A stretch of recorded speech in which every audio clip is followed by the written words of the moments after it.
Great. Thank you so much, Diana and Jill, for inviting me today. Okay, let me share my screen.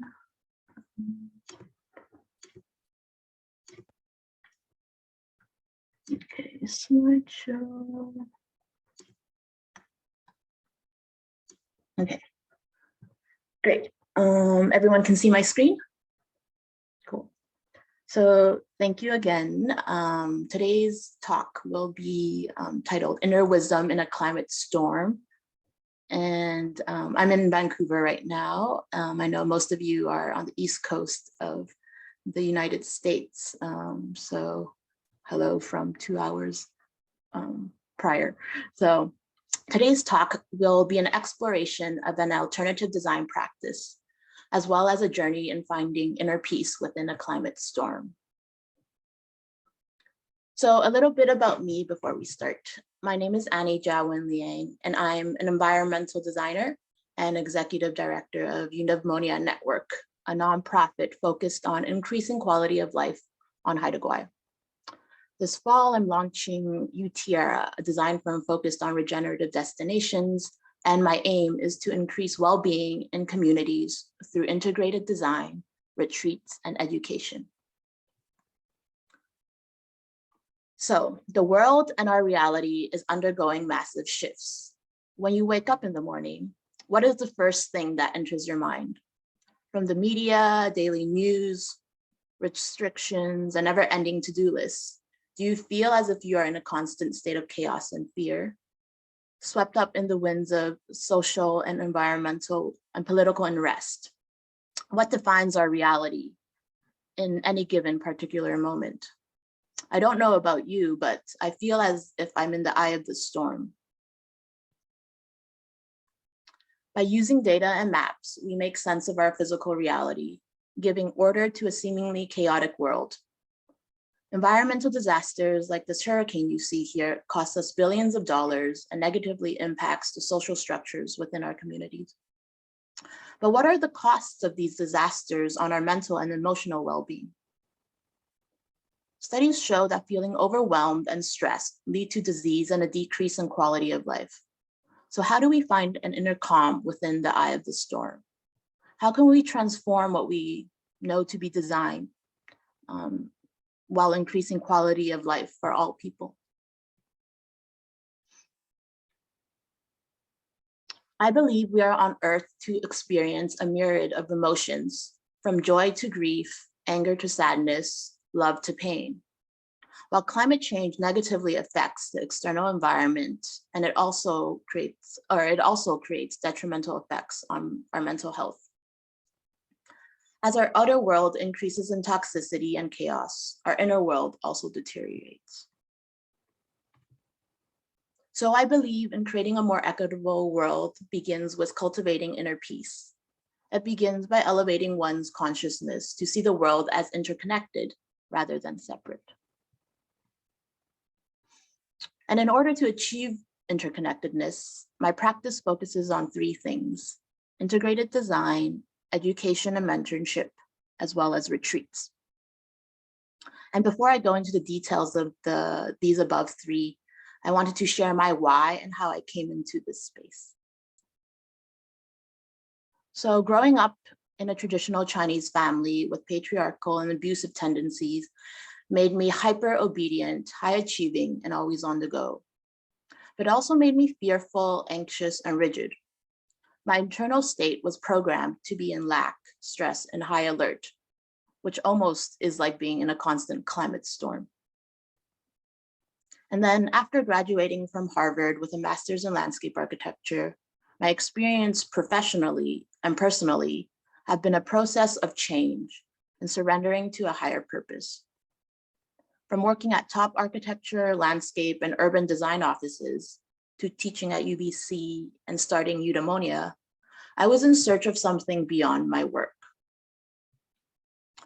So it took 3 years post-grad school and living on Haida Gwaii for 8 months to realize that my past was contributing to present internal distress.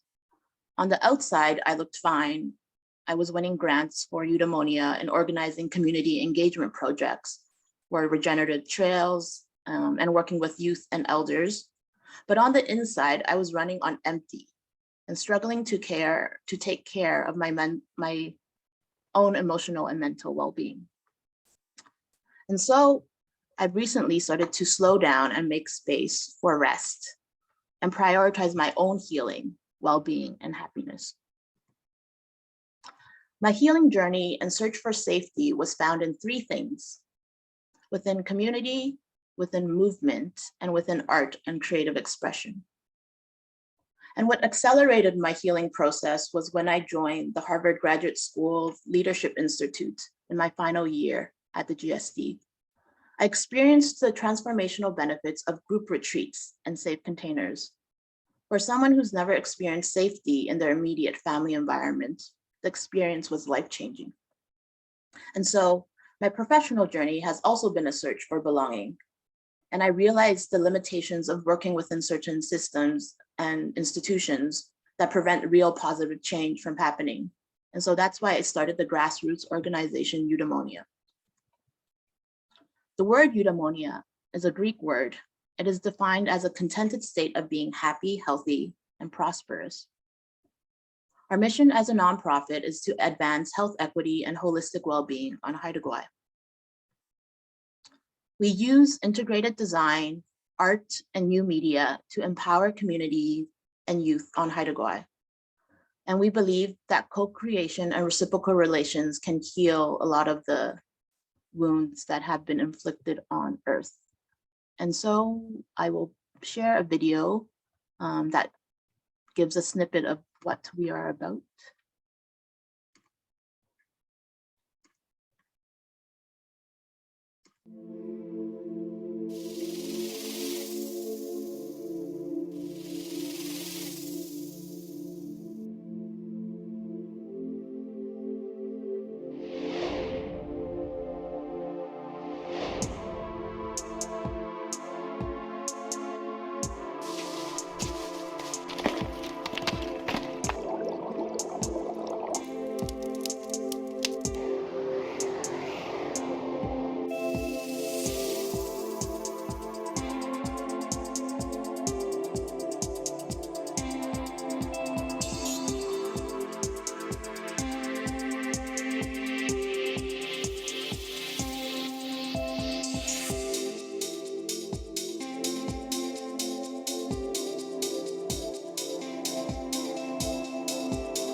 Okay.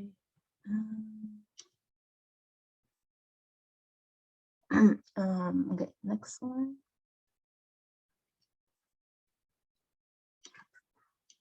Okay, so Eudaemonia Network was started in 2019, and we work with local Indigenous artists, elders, and design students to increase quality of life on Haida Gwaii through community healing projects, which includes trails development and wellness spaces. So I guess some more context. North America was built on a colonial system that perpetuates a worldview of infinite growth and separation. And we recognize the cycles of trauma and suffering experienced by people around the world. And still to this day, many people face inequities due to systemic racism and or policies that dehumanize certain groups. And the emotional distress that infiltrates our society through protests on and off social media is just the tip of the iceberg when we want to make positive change. And so I think we need to we desperately are in need of tools and ways to empower individuals to express themselves and to provide a platform for people to develop safe relationships with themselves and with each other. So how do we provide spaces where people feel safe and free to express themselves? And I think that begins by looking into yourself. What we do, so over the last 2 years, I've been trying to transform community design through five pillars. One is to support language and culture. 2, empower youth voice. 3, by creating safe spaces for healing. 4, building strong relationships. And 5, cross-cultural exchanges with Indigenous artists and students. Specifically, our work promotes well-being within communities, and we aim to co-create a vision for a trail system as well as educational healing spaces on Haida Gwaii. And we want to move beyond a traditional client and developer-led relation and work directly with the local youth and elders and policymakers. So Eudaimonia promotes well-being in multifaceted ways. This includes cultural well-being, which is the space for expression of language, art, song, dance, and sharing of food. And cultural safety of the participants and members are also part of this sector. And then in terms of mental well-being, there is the psychological, emotional, and social development of the community. And that is that involves programming such as retreats. And then there's the financial well-being, which is the ability to provide and create local jobs and entrepreneurial opportunities and strategic programming.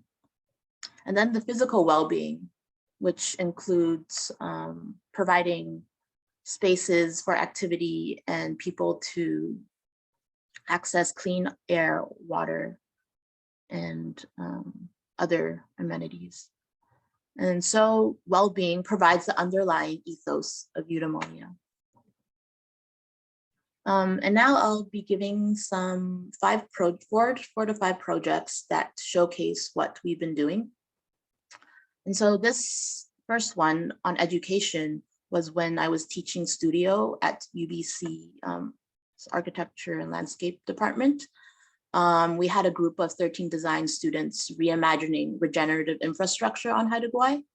I had co-taught with a Indigenous curator, and so she was able to provide a lot of the cultural stories and teachings that we included in the final products we made.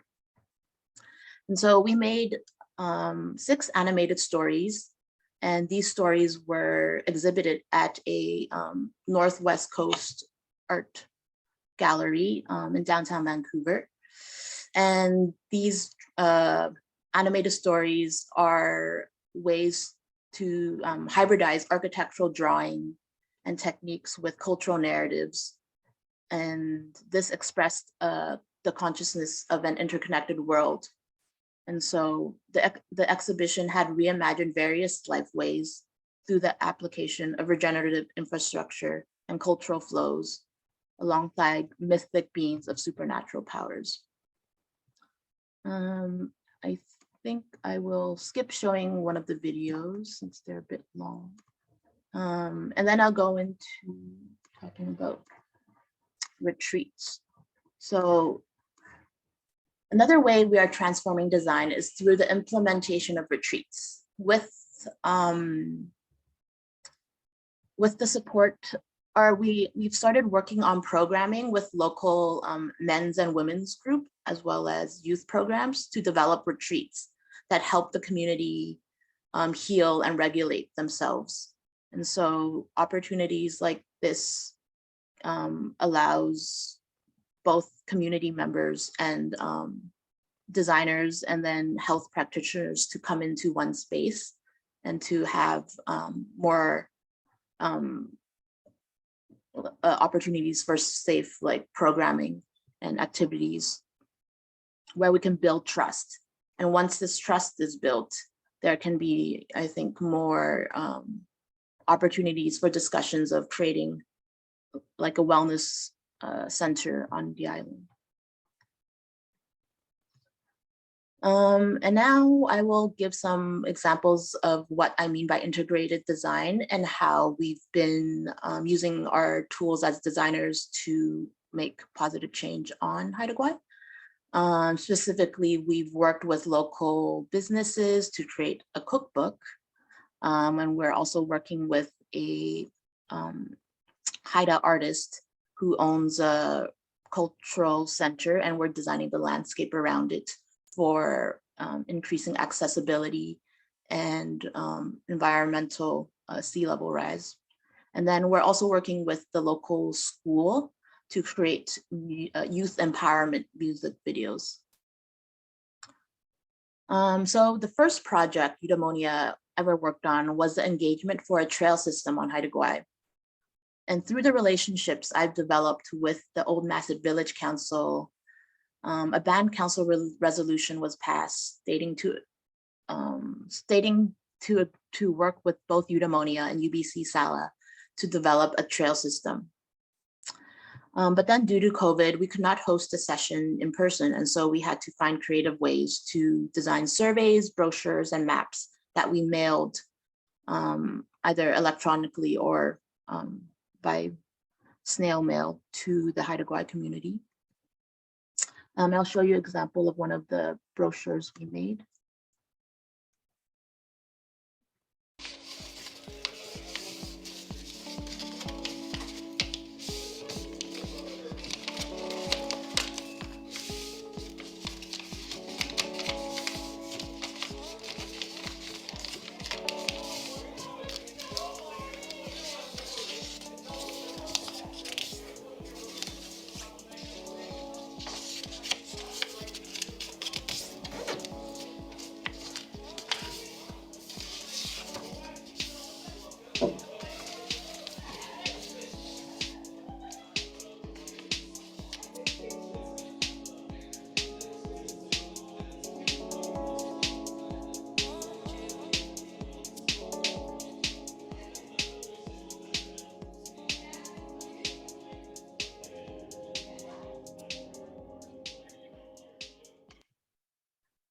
Okay, so the development of educational trails would provide both economic, cultural, and environmental benefits to the local community. And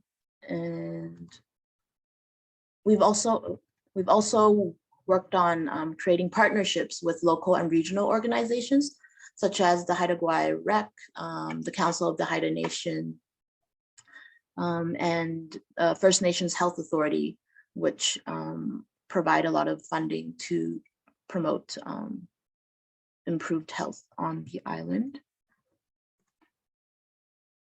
Okay, so this next project is a cultural center on Haida Gwaii, and there are, we created the landscape design that tied together the different manufacturing spaces as well as the carving studio, and then there's like a boat launch and a smoke house. So this project, we worked with a Haida indigenous artist to create more accessible pathways, lighting, and to really showcase the existing natural beauty of the site. And they also wanted a Zen garden, so some sort of meditation garden, because I guess on Haida Gwaii, there's a lot of wild nature, and in terms of having more manicured spaces, I think they were also looking to find moments for their community to come to a space for meditation and things like that. This third project is actually in Winnipeg. It's not on Haida Gwaii. I recently this year got this project from a colleague, and it's a equine retreat. So this is in Winnipeg. And so we're creating a space where individuals can come to reconnect with themselves through the equine spirit, so with horses. And so we have a bunch of circulation paths that allow both humans and animals to come together and find calm and be more in their bodies. And so this project has been started by a bunch of psychologists and wellness practitioners. And so we've designed the space to have a more cohesive circulation path and spaces and opportunities for both active and passive recreation and programs where people with mental health issues can come to find more calm. And so these are some renderings of the space. There's spaces like regenerative food forests, meadows, and obstacle courses, as well as a wetland to provide different sensory environments where people can really come back to themselves and their bodies instead of being in their rigid nervous system. So yeah, and this is the parking lot, and this is the dome where they have a lot of their retreats and yoga and talks. And then this is the arena on the side where they have the horse activities with the participants who come here. So this space, we've been able to transform it from just like a 24-hectare farm into a more cohesive design that allows for more clear circulation and clarity for those who come. And then another project we worked on are youth empowerment videos. So we teamed up with the local school, Tahagan Elementary, to create videos that showcase where, or that protect certain areas on Haida Gwaii. So we worked with 3 groups of students that aged between 6 to 12. And so when I was living on Haida Gwaii, I would go in every week and we would work on costumes, storyboarding, and then I would take the storyboards we make and work with some of the design interns I've hired through UBC to create music videos that help the kids express where on the island they want to express or protect. And so this particular video that I'm going to show is about getting off your phone and going back into nature. And so it's actually inspired by one of the kids' grandmas and how she would always bug him about getting off his phone. So I will play a little snippet of this.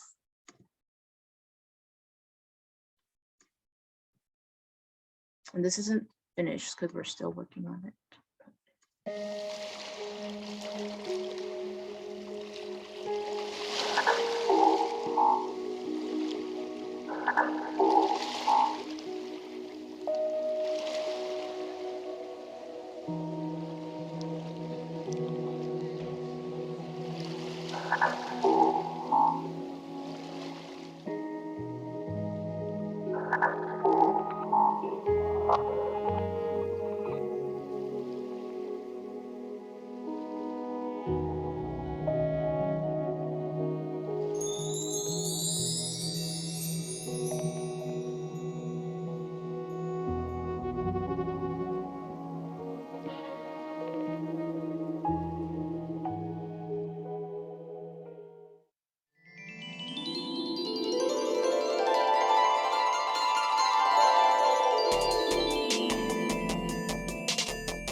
So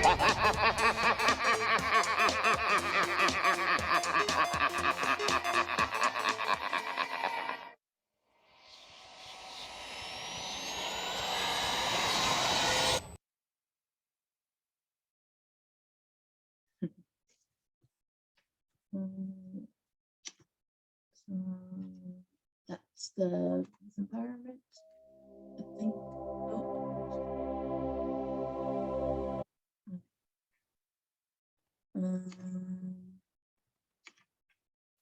Okay, so I think this is my second to last slide.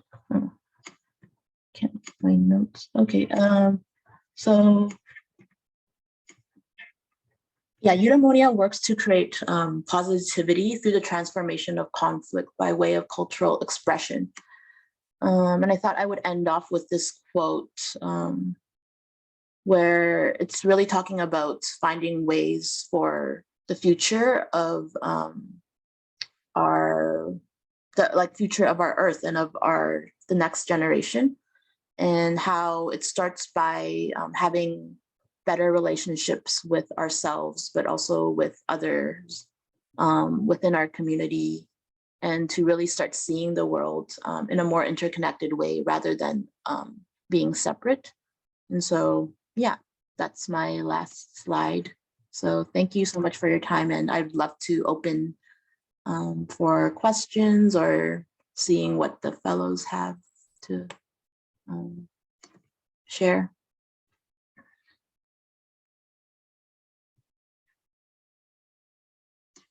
That's great. Thank you so much, Annie, for the inspiring work and the conversations. I guess while people are thinking, I just wondered if you could talk a little bit more about the process of making the films and videos. Does it come early in the project, later, and how the collaborations tend to work? Just a little bit more on that. Yes, yeah, there's a lot of background story. So the videos came out of a healing grant that we had applied to. And the healing grant was from the United Church. And so running a nonprofit, we're always trying to find money. And so we just find a bunch of things that we could apply to. And so the grant that we ended up winning was to create music videos, and our youth empowerment music videos that would heal trauma within the community. And so after the Trails engagement activity, we won that grant. And so we used like the process of developing those relationships. I had to go, like initially I was emailing people, but then I moved to Haida Gwaii for 8 months. And that's when I was able to start really making like on the ground connections with the school administrators and talking with the youth and the indigenous like elders who are also integrated into the curriculum on the island.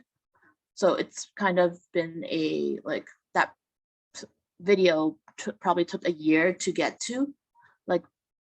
So at the beginning, there was a lot of just applying for grant writing, and then contacting people by email or phone.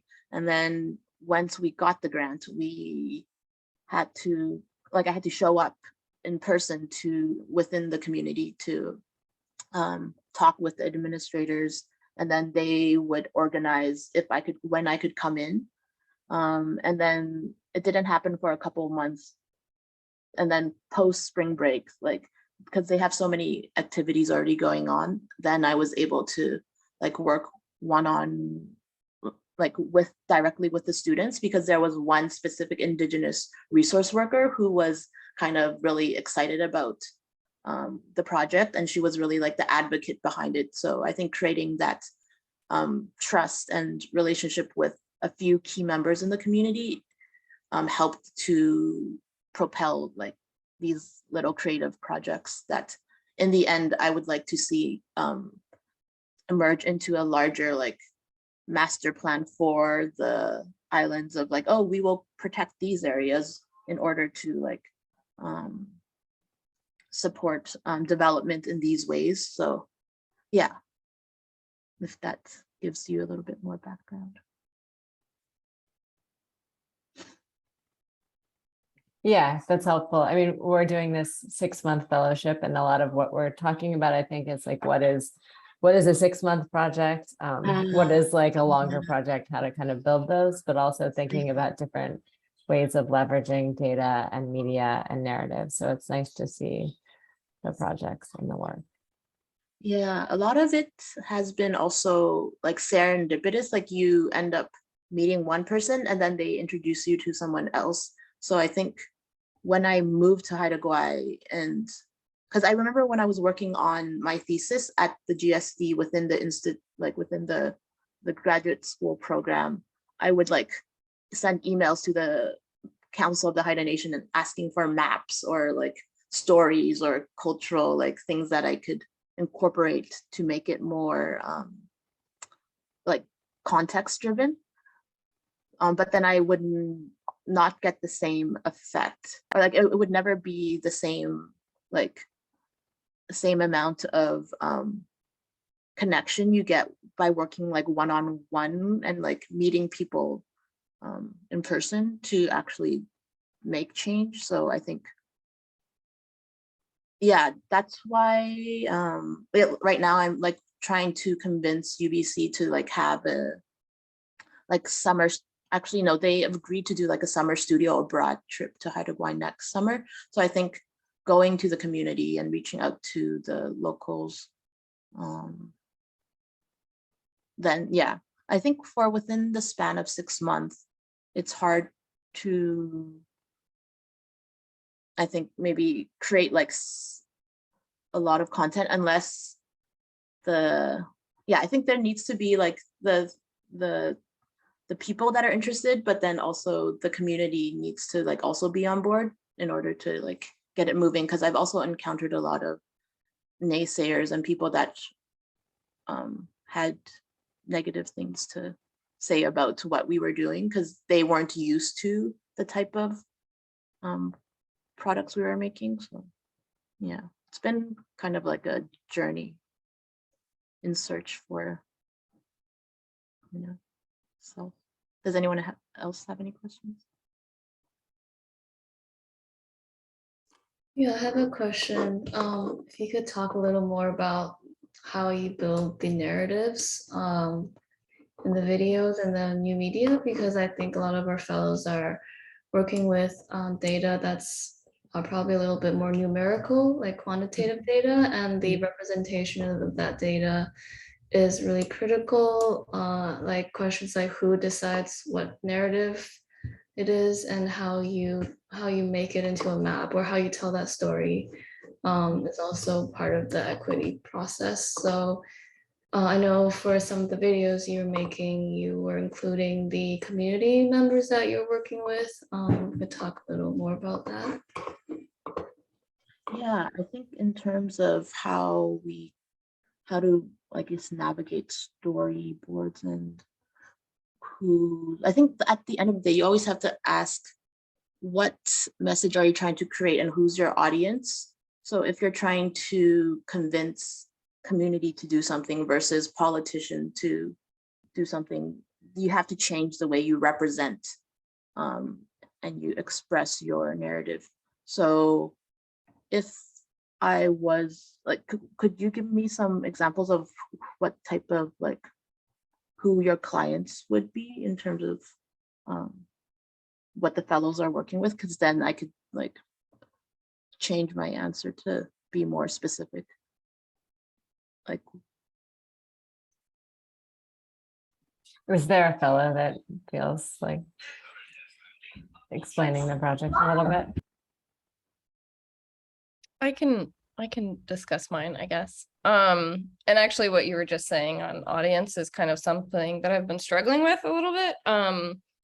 So my project is focusing on climate resilient landscapes for a public school system in Maryland, in the Prince George's County public school system, and specifically creating a dashboard that kind of explains the value of climate resilient landscapes and how that affects environmentally socially and economically, as well as overlaying that with like environmental justice screening. But then the other tool, and so this is kind of where it gets a little muddled, because I really want to make sure that this is a tool for the teachers who often carry the burden of climate resilient projects. But the school system is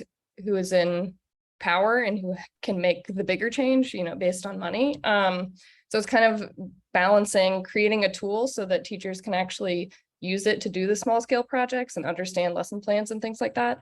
But then also creating a dashboard that allows administrative levels to see those like monetary changes and benefits, and actually allow the projects to go through, or allow the budget to change. And so I've narrowed my focus, because climate resilient landscape is very broad. It can be all kinds of projects,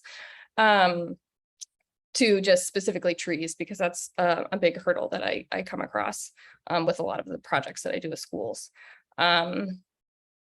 So I don't know if that kind of helps, but yeah, I mean, I guess if you have advice on kind of tailoring to a specific audience, or if you think one is better than the other, or still going for two.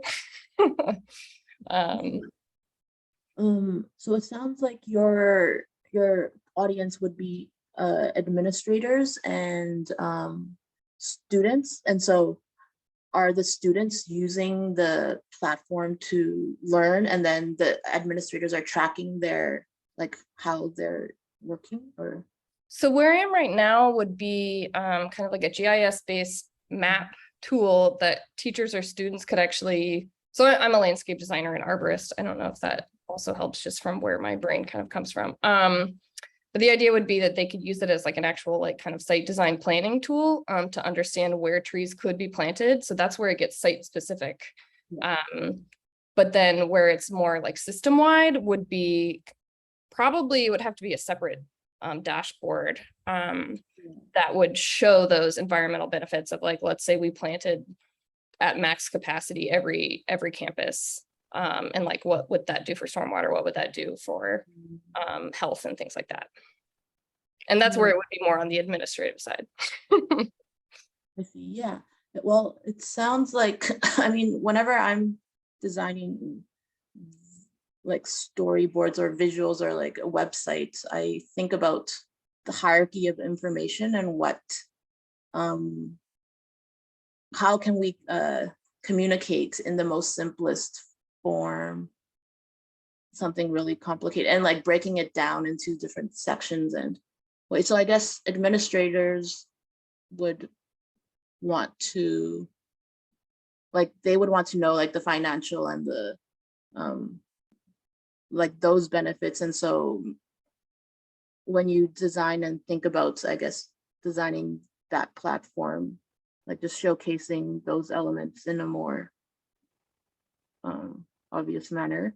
And then I guess for the platforms for the students, I guess it's always like, it's like translating those simple concepts into visual form. It's, I guess storyboarding is like the way we do it. I would just start by drawing like 4 rows of like rectangles, and then I would be like, how do I want people, this is kind of like UX design. I'm trying to, where you're like planning out how people want to, like, what's the main, it's kind of like writing an essay, but then turning it into a visual form. Like, what's the main thing that you want them to know? And then just having like that keyword in your storyboard. And then you would like slowly start filling in those ideas into more like refined visuals, because like everything starts with an idea, right? So you just like, I would just start creating boxes, rows of boxes, and then like the first row can be like the intro, like thinking about like a progression of how people experience things. So yeah, I don't know if that helps. It's kind of like vague. No, it does. I mean, it's a fairly complicated idea, but yeah, I think understanding the different ways of simplifying it and making it easy and accessible yeah, that helps.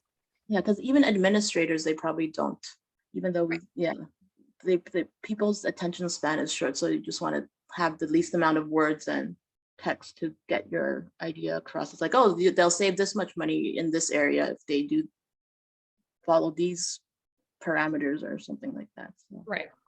yeah, I would just say the more complicated we try to make things, I think people miss the point and you don't get the idea across. Exactly. You have any other specific questions? Yeah, I'm more curious on hearing what everyone's working on.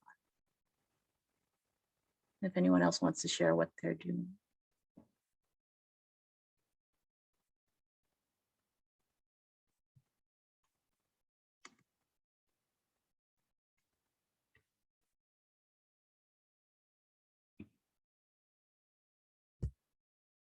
I think we just have one Nathan.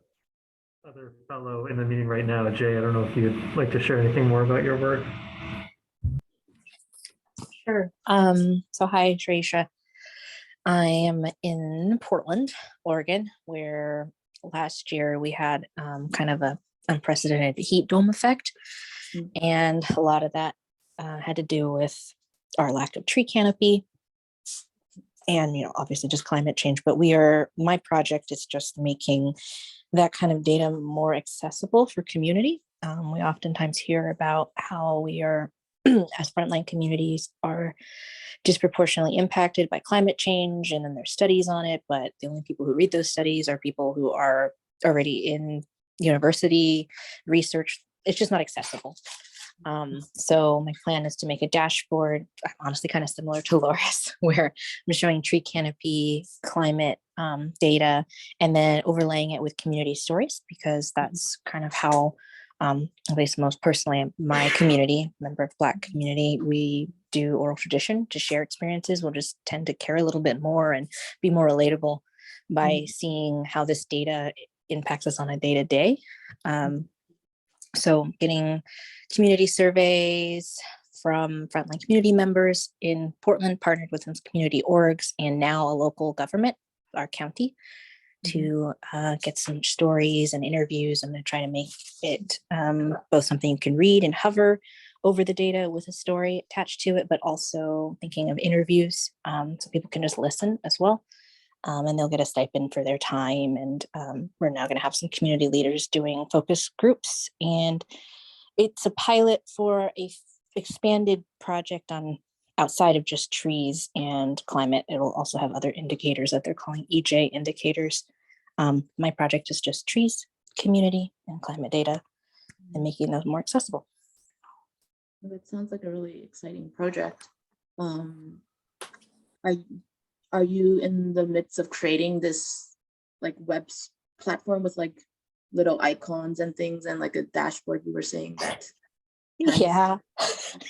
Very, very early stages. It's kind of crazy that the 6 months is like already halfway.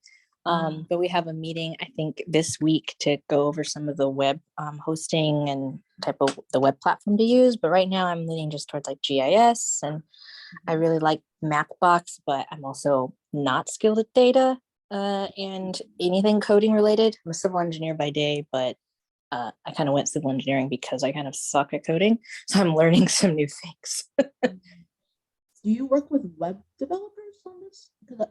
Because when I was working on some mapping stuff, I had a friend who just, like, he's a developer and he's really good with maps. And so I would team up with him to create stuff. And I wouldn't try to learn to code because my brain doesn't work like that. But if you can design the visuals for your developer, then they would just be able to kind of take Yeah, it. I think that's kind of what Nathan and Jill got set up. So I think I have our first meeting.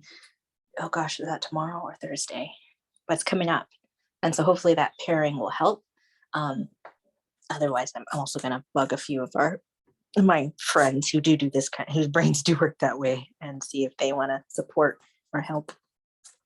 But you're right, it's a smart idea to remember where our strengths are and just team up. And I've also actually worked on a heritage mapping project. It kind of collected or it showcased all of the heritage homes or houses in Vancouver, and it had like background history and all of these little things, and then like a little sidebar. I don't know if that might be helpful to show like just the layout and the visuals of how I organize like the information on that one. Yeah, I'd love to see that. Maybe just drop it in the Google or the chat. Thank you. But that sounds really exciting, like creating a platform for all of those. What is the main thing you're struggling with right now? Or like some Finding the right data set right now. I thought I had it all, but I didn't really like the way that the data, because we're not really collecting any data. The only data I'm collecting is are the community stories. And so that survey, now that I'm partnered with a nonprofit and a government agency, it takes a little longer to get things out. So this is the second week where we've said we're going to get the survey out. And I think it's finally going to happen, which is great.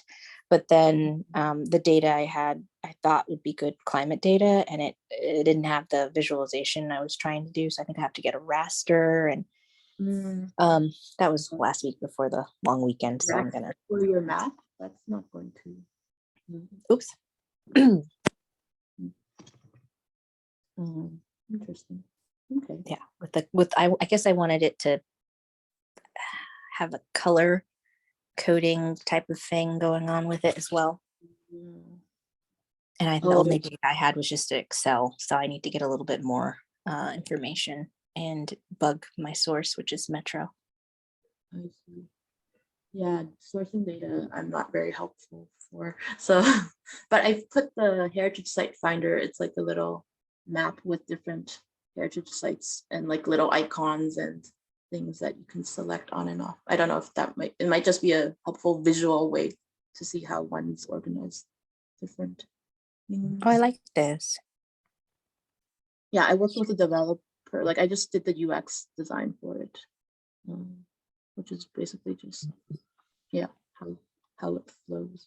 And then there's another good mapping project from Montreal where they leave stories. Good mapping project.